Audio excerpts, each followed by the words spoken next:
I first learned about the Third Teacher Project when Des Hilton from St Paul's School came to visit us at Kedron High and share with us some of the things that they'd been doing in reimagining learning spaces.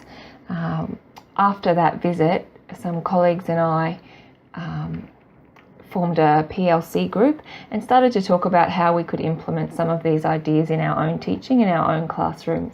We used Padlet to share our ideas, experiences, what did and didn't work, and we started to try out a lot of the ideas that Des had shared and that we discussed together.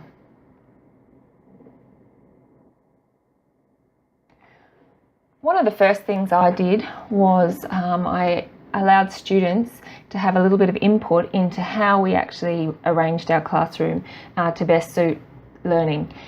We had students work in groups to come up with different ideas for how we could lay out desks and arrange the room.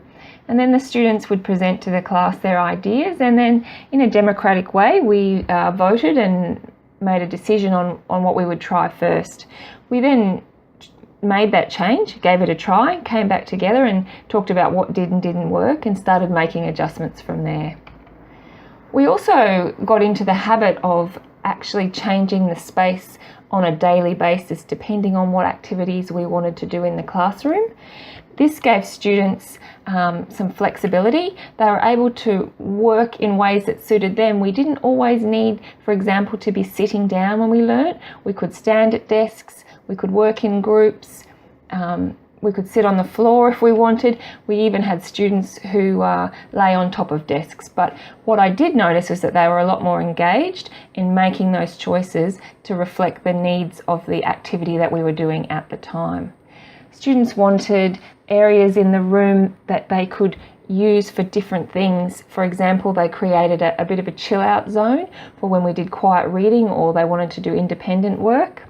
And they worked together as a team in consultation with myself to actually make these arrangements and really develop a sense of ownership over their space. What we really started to do was move away from the traditional idea of what a classroom should look like, and that involved a lot of trial and error. Some things worked, some things didn't, but we were constantly reflecting on the process. One thing we did do is really reimagine how the idea of the teacher's desk should work and if it was really necessary at all. What we did was we actually made the teacher's desk part of a group of other desks where students could opt during certain lessons to come and sit at that desk if they wanted to work with the teacher. I'd often also set up chairs in what we called the question circle. So if students had questions or if they wanted work checked, rather than lining up at the teacher's desk, they would come and join the circle of chairs and they would just wait patiently listening to other students' questions. And what that meant was that sometimes their questions got answered before they even asked them, and other times they learnt things that they hadn't thought of but they did actually need help with as well. So that was a really valuable process. What we found is by doing all this, the students actually connected much better as a group. There are a lot more opportunities for them to get to know each other and therefore work together as a team. Because of that, and because of the different ways that we were using the space, students had a lot more confidence in actually taking risks with their learning. We'd often use the idea of a boardroom table. We'd use it for a discussion, and then sometimes we would just continue using that same format for our lessons. One day we tried, we were writing poetry, and the idea was for students to give each other feedback. So they set the room up like a speed dating, but it was speed poetry, where they would move around and share their poems with each other and then give each other feedback. It was a really fantastic way of getting peer feedback. The fact that students became very used to the changing nature of the room meant that we could have a lot of fun. We could actually do a lot more physical type activities, running dictations and things like that. That gave the students a lot more flexibility, and I found that it actually improved behaviour a great deal. Students were definitely more able to work together, to negotiate, to discuss and plan things together, and they actually had to think a lot more about why we were doing things and what we were going to do. A lot of teachers that I spoke to said to me, how do you have time to fit all this in?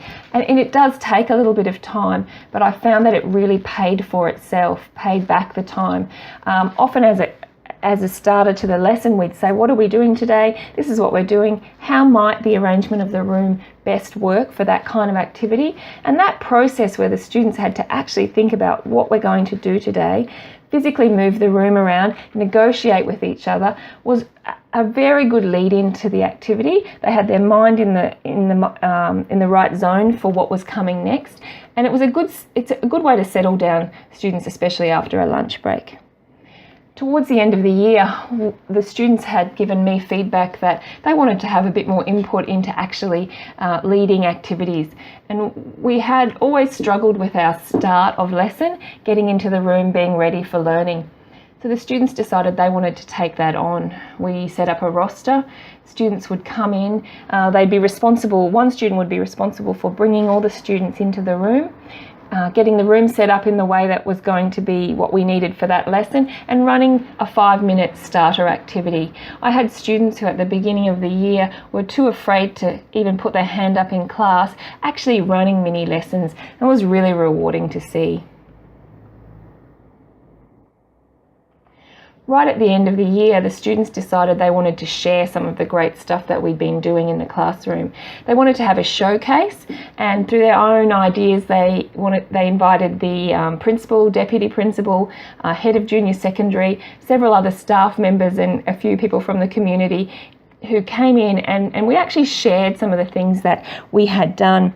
What this gave the students was the opportunity to have an authentic audience and to actually give them a voice, to take some ownership for the journey that they'd been on throughout the year. One of the highlights for me was when we had an opportunity to present at the junior secondary assembly. One of the boys, who was a refugee, shared his story with 250 of his peers and teachers, and he sat on the stage interviewed by a peer, and he told his story of how his family had fled Iran as refugees by boat, and how one night their boat started to take on water and sink, and how for 48 hours they bailed water out of the boat as it slowly started to sink, and that just in time the Australian Navy rescued them and took them to Christmas Island detention before they later made it to Australia. And in that moment, what I saw was a boy who finally realised that what he had to say mattered, and that he mattered, and he really walked off that stage a different boy. Now, it's very hard to measure that kind of growth with data, but I have no doubt that the things that we had done throughout the year, building confidence, giving students ownership, allowing them to grow, had an enormous impact on the results that we were getting at the end of the year. A lot of people, when we talk about third teacher, just think it's making classrooms pretty, but it's actually so much more than that. What this does is it allows students to have tangible evidence that what they say and their input actually can make a difference to their learning. And where we start with just the physical space, the results transfer into all areas of their learning, and can actually really have a significant difference on how they view the learning process and themselves as a learner.